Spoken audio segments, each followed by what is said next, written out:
So I came in full of vim and vigour and wanted to play, and I was like, say hello, and I said hello to you, and he would not engage at all. So I think you felt everything I could probably give in the scrum that day.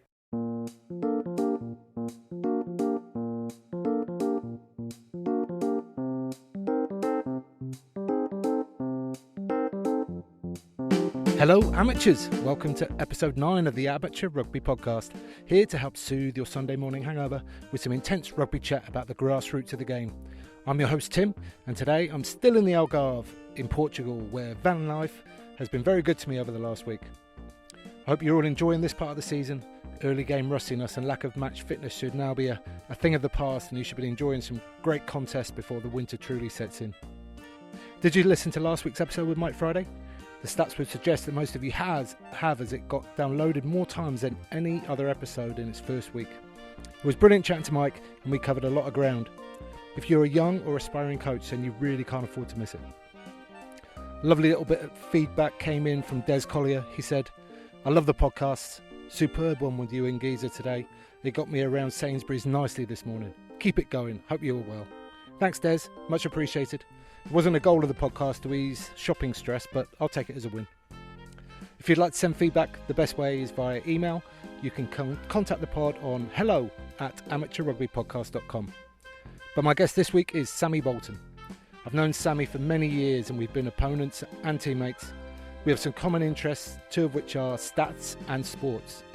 This was exemplified when Sammy thrust the book Moneyball by Michael Lewis into my hand one day and said, "Read this, you'll love it." 24 hours later, I'd read that and I'd loved it. This interview was recorded in August of 2019, and we talked about scrummaging, playing against your mate, and post-rugby career pastimes. It was a delight to catch up with Sammy, and I really hope you enjoy our chat. Please welcome Sammy Boulton. Sammy Boulton, welcome to the Amateur Rugby Podcast. Thank you very much. Very good for you to have me on. Yeah, and thank you for inviting me around your house. It is lovely here in the West Berkshire countryside. Well, yeah, a little bit of a change for the city life for you, just to slow you down before you go further west. Yeah, for sure. So I almost killed a couple of pheasants on the way here in my car, and I heard you were, scaring wildlife on a run the other day. Yeah, if you go out around here, especially off the road, then you run into wildlife all over the place. I was scaring deer, squirrels, birds, rabbits, all over the place. Yeah, one deer was trying to get away from me. I ran into a fence a couple of times, but before I sort of showed it the other way. But it's the way it is. It's kind of pleasant around here. Yes. Country life. Country life. Yeah. Yes. Okay, let's get on to the rugby. So, what I'm interested in is when did you first pick up a ball? Like, when did you start playing? So my dad was a keen player back in Matlock, Derbyshire, and so from as soon as I could, I was down playing. Touch rugby with the kids, as you did. But actually, much to my dad's chagrin, I went away from it. I stopped playing rugby because there wasn't enough competition.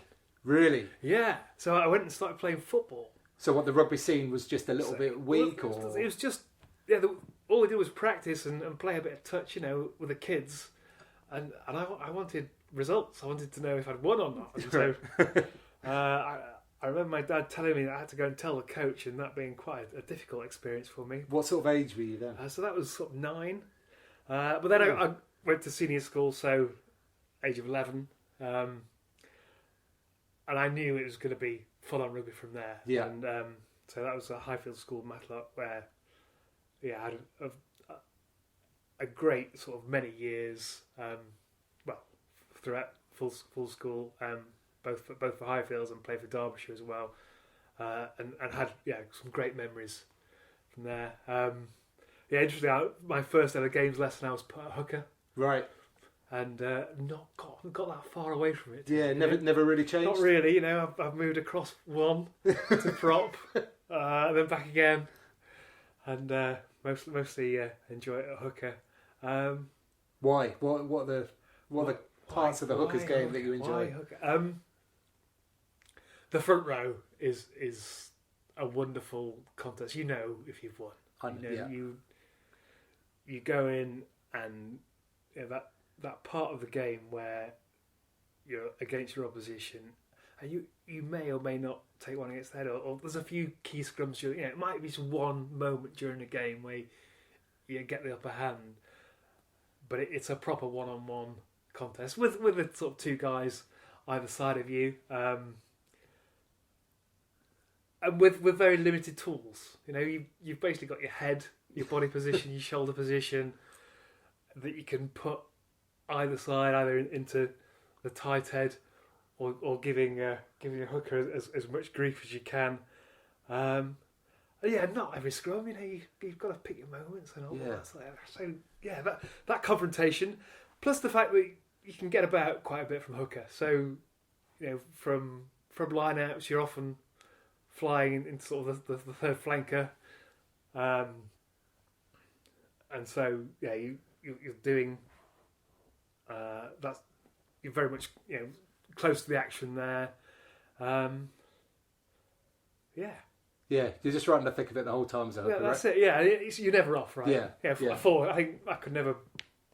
I don't think. Well, I never had the skills or the speed or the anything else speed that was required for to actually be a back of any sort. So, but the fact you're always on, playing in the front row and playing, so the back row there. Tim, you played 8. You can have a little rest every now and again. Yeah, for sure. But it's a pretty much full on game when you're playing in the front row. So that's kind of what appeals to me. I suppose. Yeah, it suits my attributes the best. Not the fastest. What would they be? What would they be? Commitment, nuggety, reasonably strong, or was for my size, I'd say. And so, but no great pace, and just enjoy that confrontational element of the game. Yeah. Now, talking about strength, you were, I remember obviously playing with you and against you, and you were always quite committed to doing your gym work. You enjoyed trying to get strong and build that side up. What was it? Was that all for the game, or was that something that was in you anyway? Or I'd say it was just for the game. I think it was a lot more when I actually got to Colster. I took that on more and more. Just the fact that I wanted to be better at what I could do, and not being the tallest guy, not being the guy with a pace. You've got to build on what you can build, and so a bit of strength, a bit more strength was always key. It was also a social time. You could go down to the gym and just chat with the lads, lift a few weights, talk about the weekend, talk about the game, what happened after the game, what happened after the game. So that element is always appealing. And just it's sort of still a chance to go out and do some exercise, right? Yeah, for sure. So I think I first met you up at Warwick University.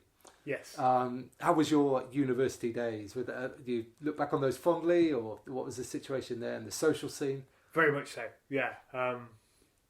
It was. So arrived, and just the quality went up massively, right? And just the number of guys turning up every training session, and then we had some.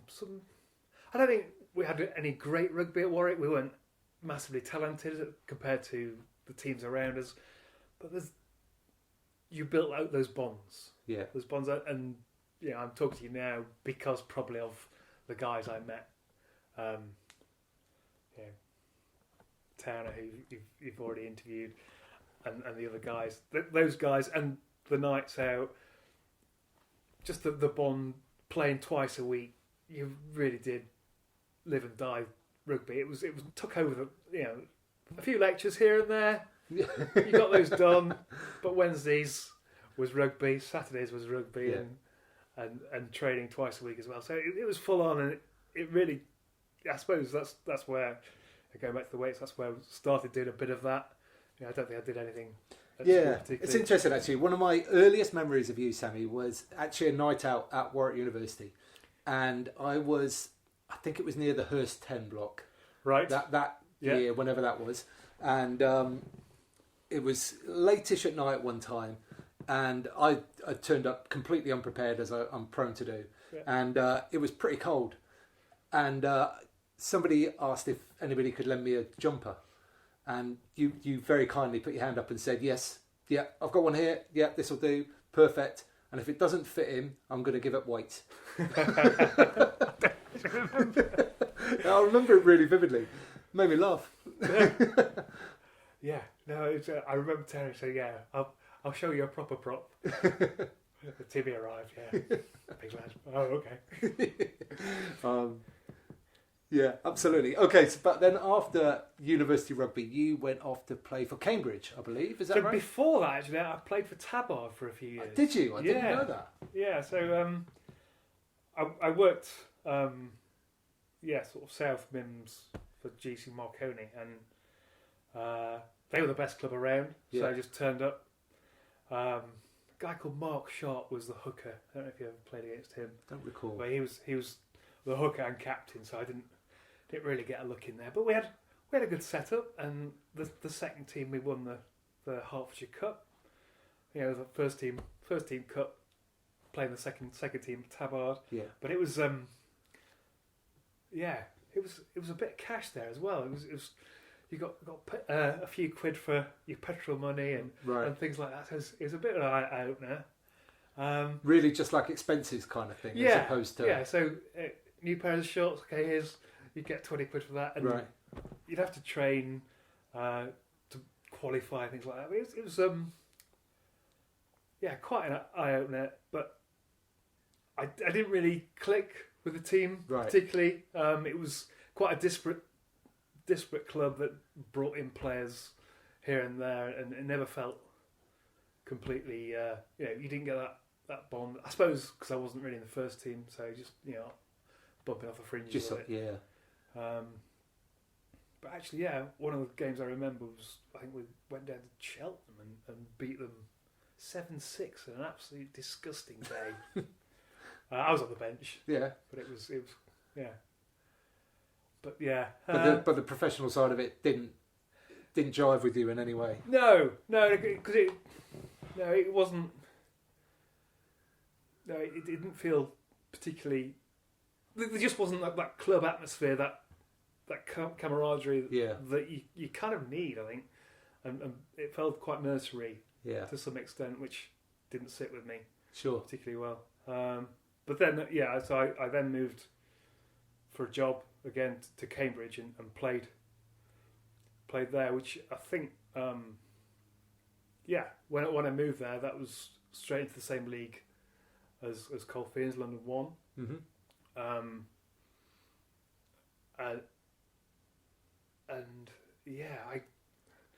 So the game away, I was wonderfully psyched for it because I could not wait.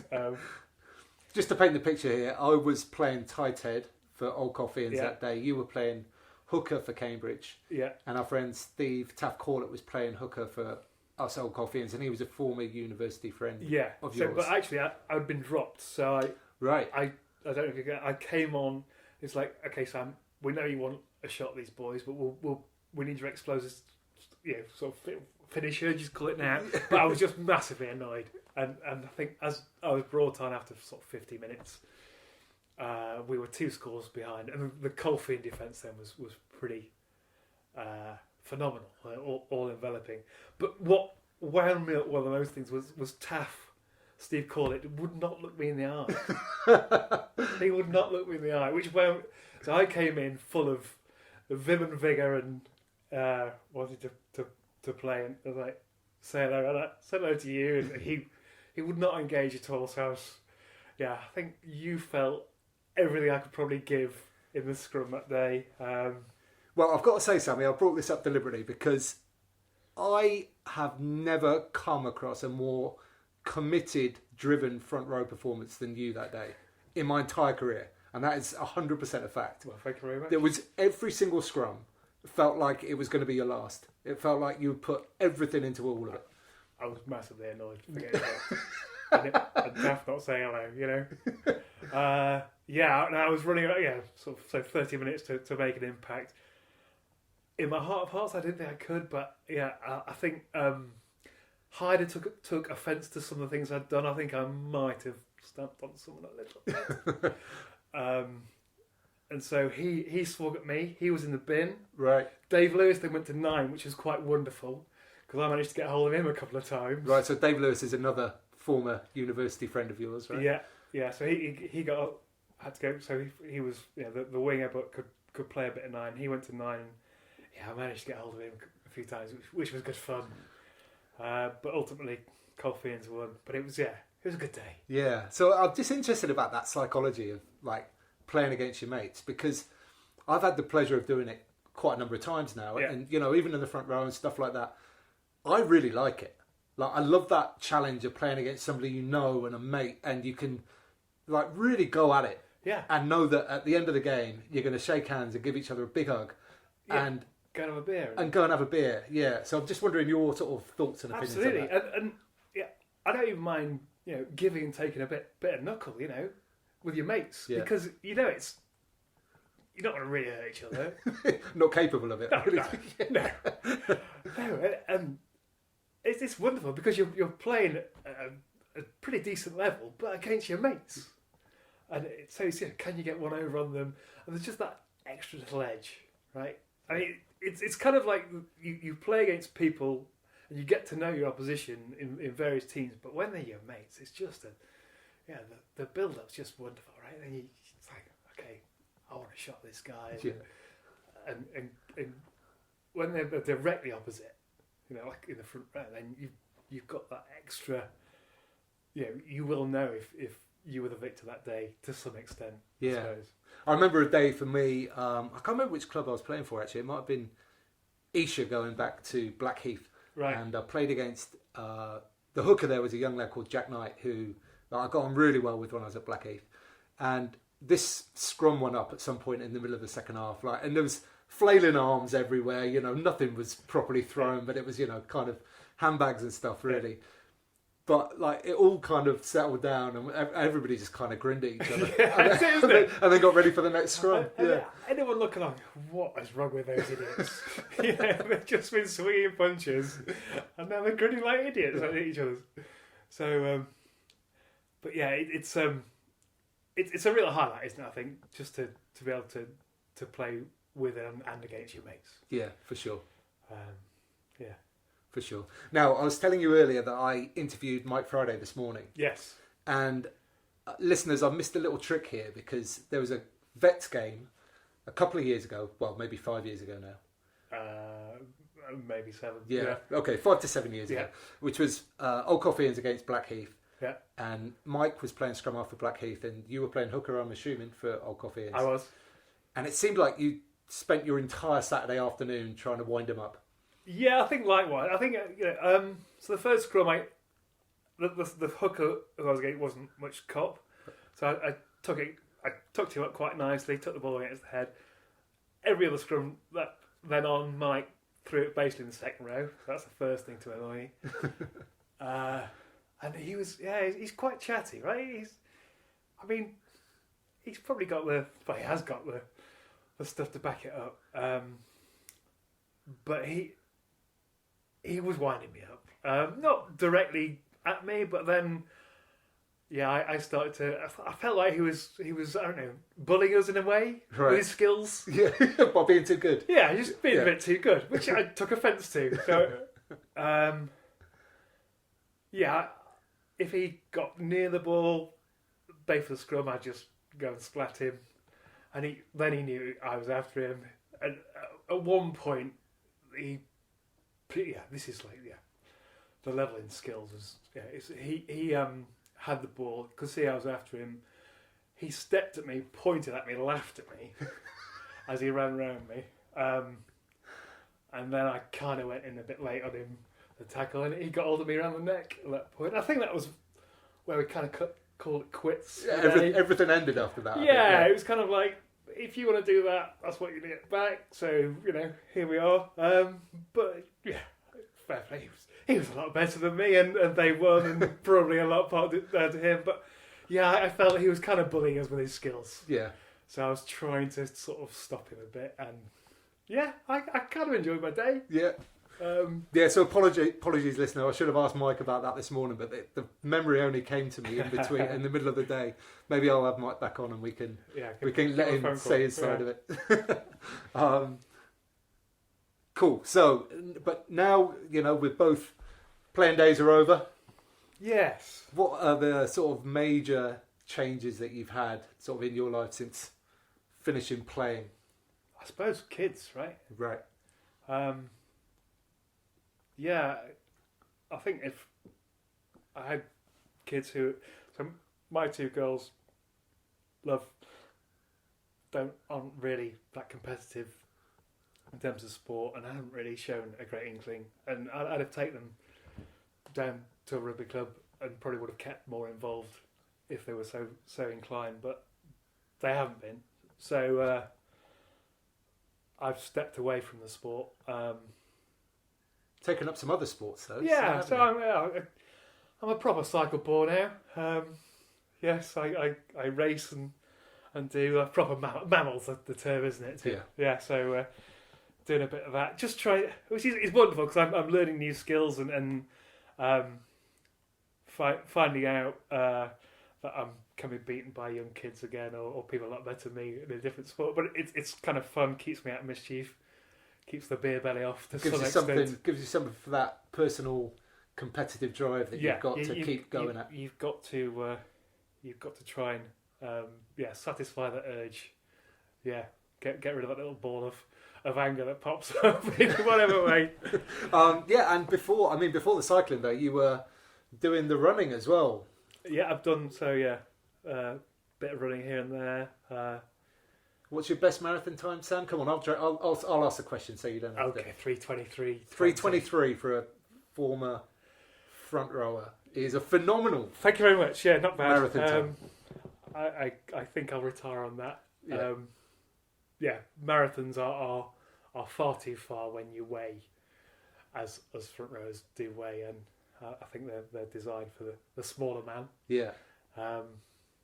Talking of weight, what was I'm interested as well. What was your sort of maximum playing weight when you felt like your real best compared to what it is now? So kilos, I was probably 90, maybe 91, 92, and I'm somewhere around 80 now. Right. Yeah, and when I did the marathon, I think I was less than that.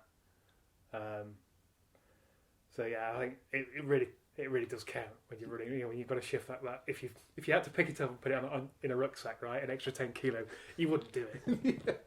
Yeah, you'd choose not to. Yeah, for sure. So how about you? What's your time? I was. You got just under 4, weren't you? That's right. Yeah, my time. Yeah, I did just under 4 hours, which I was very, very happy with. And again, that's me done for marathon running. Probably move on. Yeah, next challenge. For sure. I mean, the other thing that I've noticed massively, especially us as front rowers, is now I can wear shirts that actually fit around the neck. Yeah. And can't look stupid. Yeah. So there's a time as I was sort of training for the marathon and knocking off a few of those kilos, a few of the people at work saying, "What's wrong with your shirt, Sam? Why are you wearing those baggy things?" And it was the first time I realised that I didn't have to wear sort of 17, 18-inch collar necks, and could then something that actually was meant for someone of my height and stature and things like that. So yeah, it's quite a strange change when you become more average, I suppose. Yeah, because like for those of you that don't know, when you're wearing a 17 or 18-inch collar shirt, the body tends to be enormous on it. Ridiculous. Like it's made for a big man, not necessarily a thick neck man. Yeah. So, yeah, being able to wear proper fitting clothes is definitely a benefit of retirement. I think so. Cool. Okay, so just going back to, as we are now in retirement, we can talk about all things scrum without any real benefit of experience. But what do you think about the current scrum engagement laws? And do you think that would have benefited you as a player, or do you think you were better as it was? I've never played under the current one, so I haven't got that sort of first-hand experience. But the amount of scrums which actually go to completion now is a real benefit for the game, for the viewer, especially for the less educated, less nuanced front row fan as we are. Does it give the guys still the opportunity to do their stuff? I think it does, I think you still get the dominant scrum that can have a massive impact on a game. And for me, that's one of the key things that we shouldn't lose about rugby. It's a game for all sizes, and when you're good as a pack, as a front row, and you've got that domination, it's a real weapon. It's a real weapon, and England have shown in recent times that against the Aussies, but that's various times. The World Cup in 2007 was it? Yeah. We took them apart there. I'm sure that there's lots of examples, but a dominant scrum is a thing of joy to behold. And so I think it's about right at the moment in that it means that the scrum happens and doesn't have to get reset, and so waste time and you go to penalties too many times. I think that's, for me, the guy either side could be cheating massively, and as a hooker I wouldn't know what's going on. Yeah. So for the referee to have any idea, especially as they have little or no experience of playing the front row, they haven't got a real clue. So if it can cut down somewhat on the amount of shenanigans, so that scrums complete, but allow that contest. I think we're in about the right place. I think your little sum up there is exactly where it is. Yeah. Cut down the amount of mucking about that can go on. You can still, there's definitely still some dark arts, I think, involved in that, in terms of how you place your bind, exactly where you're getting your shoulder on, what kind of angle and stuff. But the amount that you can do now is far less than when we played. And I think you're right. It's led to more stable scrums, more completed scrums, yet still left a contest. So I think it's in a good place. You get like the tag fellas or whatever of this world still being able to do their stuff, which is it's great, isn't it? Yeah, it is really good. Now, talking about more life-bound things, I've been at Sammy's house this evening and been treated to some homemade pizza in a pizza oven that Sammy made entirely by himself. Or did you have some help from family members, or was it? Yeah, the kids helped. A bit of mixing of cement and the like. But yeah, mostly these fair hands. Yeah. So, what was the inspiration for building? I love a bit of a projectivity. Yeah. I got a bit of a corner of a patio that felt like I needed a pizza oven. And so I did a bit of research. You can buy them, obviously, but where's the fun in that? There's no adventure there, Sam. No, you don't learn anything, right? No. And so I thought, how difficult can it be? So, bit of research. You go on, you see the odd guy here and there who's done it, who's written a blog post. I bought a kit, which is basically some bricks and some cement. Thanks very much. And off I went.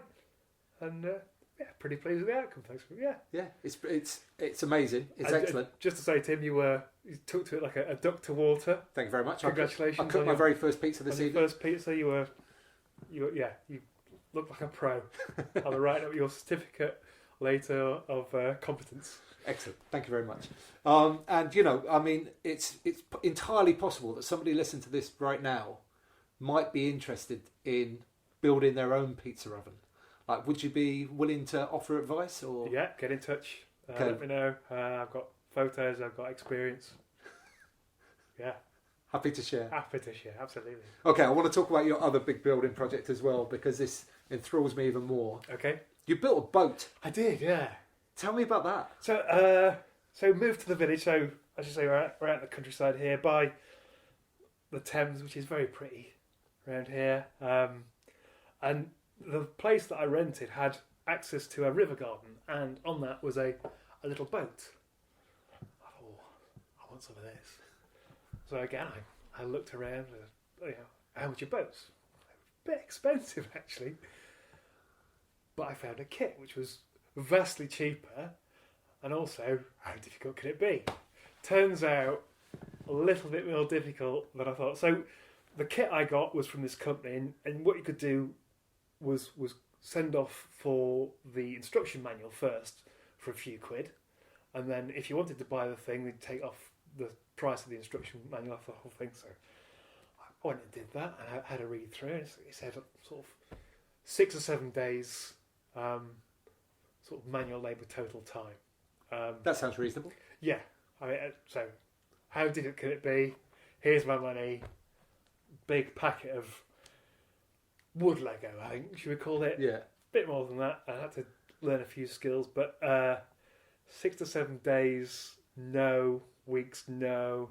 Somewhere around 18 months worth of sanding, grafting, making mistakes at my garage. But, good bit of me time. When was that? Sort of 4, 5 years ago? Yeah, about 5 years ago now. I was sort of coming to the completion, and I think there was a rather good Ashes series on the radio at that time. So it was a nice time to be spending my weekends sanding, gluing, learning, making mistakes, learning stuff, and building a little boat. Yeah, I mean, so the reason I ask this stuff really is because, players come to the end of their careers sometimes and haven't got a clue what to do. Build yourself a boat. Yeah. Get out there. Get a pizza oven. Yeah. I mean, would you be willing to offer advice on boat building as well? Yes. Don't take the face value, the amount of time it's going to take. Yeah. But yeah, absolutely. Learned a lot on the way, made a lot of mistakes, which would probably have cut down the time somewhat if I'd have known how not to make their mistakes in the first instance. So yes. Perfect. Okay, right. Let's get back to the rugby, mate. We are going to go to the rugger law ball section. Okay. So, Sammy, how would you rate your law knowledge? When I was playing, I would have been right up there. I thought sort of 8 out of 10. Nice. Okay. Punchy. Myself, yeah. Yeah, like you're a dedicated individual to your sport, and that included knowing the laws. Knowing the laws, yeah. Okay, yeah. But it's been a while. Okay. Been out of the game a while. Using the brain for other things, so I don't know. I haven't done my homework. Let's see where we go. Well, with that in mind, let's find out whether Sammy Boulton, are you a rugger law bore? Sir, are you sure that's correct? Sammy, here's your question. The ball has been put into a scrum and is still in the tunnel. A flanker plays the ball back to his side of the scrum using his foot. Is it A, play on, B, free kick to the opposition, or C, penalty to the opposition? It is not play on. I'm ruling out A straight away. I'm going to go with C, penalty. C, unfortunately, mate, that's wrong. It's a free kick. It's a free kick. It's a free kick, but essentially you got the fact that it was illegal, which is really all that you need to know. So still disappointed, Tim. So because I also thought it was probably a penalty before I checked the law book myself, I'm going to say that you are a rugger law ball. Hey! Well done, Sammy. Okay, we move on to some quickfire questions now about stash. Yeah. So, what was your favourite bit of stash that you ever received? First bit I got down at Colfians, a pair of lovely quilted sort of double line tracksuit bottoms that I still have to this day. I don't know how many years that is now, but yeah, my one and only great pair of tracksuit bottoms. Right, just super comfy. Yeah. Second to that was my tour shirt that I had on my first ever rugby tour. I was 13. It was on the 15s tour, so my dad knew the games teacher. I went with a year above. We went to Italy. And you got the first ever proper tour shirt. That's shirt. Nice. It's quite amazing actually. Quite a few people so far have mentioned something that's really comfy, like a tracksuit or something. That's been quite a common thing that's come up. So well, maybe there's a thing there to notice. Okay, your favourite kit of all time. It can be any team, any era. Tough one. Do you know what? The when the Super 12s or 10 started, and they had that, like the Western whatever, and they had the collar which was sewn a single piece. I don't know. What, Western Province? Western Province, yeah. Who played the flanker as the Wasps? Who's been around forever. Used to have big hair, not anymore. George Smith? George Smith, yeah. Those kits, like it was Brumby's kit. That was it, yeah. Okay. But yeah, otherwise just England kit, you know. Yeah. You know. Just a fan. Just a fan. Yeah. Okay, cool. And then talking about current stash, is there any current kit out there at the moment that you think is really that's really great, or conversely, is there one that is rank? It's all got a bit liker, isn't it? You see. All right. Okay. So it's, you know, for as age you ready, you can't really buy that, can you? A bit too snug. Bit too snug. Yeah. It just doesn't translate as kit to wear. So yeah, don't have any great affinity with any modern kit particularly. Fair enough. Okay, brilliant, Sammy. That's going to be the end of the interview, and it's been brilliant to come here and chat to you about old days and thanks very much for coming. Everything scrummaging and strength and gym and all that kind of stuff. So, if people want to get in hold of you, what's the best way for them to do that? To learn about pizza ovens and boat building and stuff. Twitter or Facebook. Yeah. Look me up. Sam_Boulton, I think. Yeah, okay. I'll link me or whatever. I'll link it all in the show notes, yeah. folks. And so, Sammy, one last time, thank you very much. And thanks, Timmy. Good welcome, mate, and we'll see you all soon. Cheers. Right, cheers. Thanks very much again to Sammy. His homemade pizza in his self-made oven really was the best. Don't forget, if you want some help to build your own, then Sammy is your man. We really give you everything here on the Amateur Rugby Podcast. I hope you enjoyed the scrummaging chat. If you're a front rower, then I'm sure you'll recognise a lot of the emotions that Sammy expressed so well. If you aren't a front rower, then I hope it sheds some light as to what makes us thick-necked fellas tick. And what about playing against your mates? Sammy and I both loved it, but did you? Would love to hear your stories via email, hello@Amateur Rugby Podcast, Twitter @AM Rugby Podcast, or Facebook, also @AM Rugby Podcast. If you've enjoyed this podcast, you could like, comment, share and subscribe. But what I'd really like is if you mention it to someone in person the next time you're down your local rugby club. I'll be back with you next week when my guest will be David Slevin. Slem was my favourite skipper that I played for, and his thoughts on leadership and transitioning from a playing career into business are not to be missed. My camper van life continues this evening as our group are heading off to the infamous pizza party. I'm not entirely sure what it involves, but I love pizza and I love party, so it should be a blast. So, until next week, get out and play.